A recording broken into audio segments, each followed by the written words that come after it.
ఓదెల ప్రసిద్ధ పుణ్యక్షేత్రమైన ఓదెల శ్రీ మల్లికార్జున స్వామిని Ramagundam police commissioner Srinivas, DCP చేతన స్వామివారిని దర్శించుకొని ప్రత్యేక పూజలు చేశారు.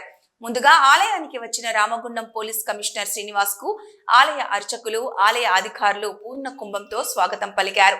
అనంతరం సిపి ఆలయంలో ప్రత్యేక పూజలు నిర్వహించారు. అనంతరం సిపిని మరియు డీసీపీని ఆలయ అధికారులు సన్మానించి స్వామివారి జ్ఞాపకార్థం అందజేశారు. అనంతరం జాగారం కోసం ఏర్పాటు చేసిన సాంస్కృతిక కార్యక్రమాలను సిపి శ్రీనివాస్ జ్యోతి ప్రజ్వలన చేసి ప్రారంభించారు.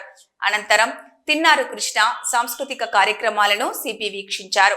అనంతరం చిన్నారులు అభినందించి బహుమతులు ప్రదానం చేశారు.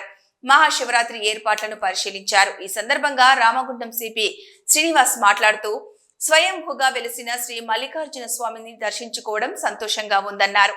మహాశివరాత్రి సందర్భంగా ఆలయం వద్ద ఇలాంటి ఇబ్బంది తలెత్తకుండా పోలీస్ శాఖ తరపున బందోబస్తు ఏర్పాటు చేశామన్నారు.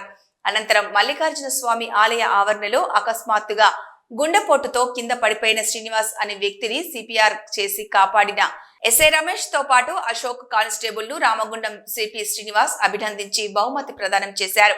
ఈ కార్యక్రమంలో డీసీపీ చేతన, ఏసీపీ గజ్జి కృష్ణ, సిఐలు సుబ్బారెడ్డి, ప్రవీణ్ కుమార్, ఎస్ఐలు తదితరులు పాల్గొన్నారు. అందరికీ నమస్కారం. ఈరోజు ఓదెల శివరాత్రి సందర్భంగా ఓదెల టెంపుల్ని దర్శించడం జరిగింది. ఈరోజు మాకు ప్రతి సంవత్సరం లాగానే ఇక్కడ కూడా బాగా పగడ్బందీ బందోబస్తు ఏర్పాటు చేస్తాము. చాలామంది భక్తులు ఇక్కడికి జాగారం కోసం ఇక్కడ రావడం జరుగుతుంది. చూస్తున్నారు, ఇప్పుడు ఉదయం పూట అంతా పూజలు జరిగాయి. ఇప్పుడు రాత్రి ప్రోగ్రామ్స్ ఉన్నాయి ఇక్కడ. దాని సందర్భంగా ఇక్కడ రావడం జరిగింది. ఇప్పుడు ఇది కల్చరల్ ప్రోగ్రామ్స్ ఉన్నాయని తెలుసుకున్నారు.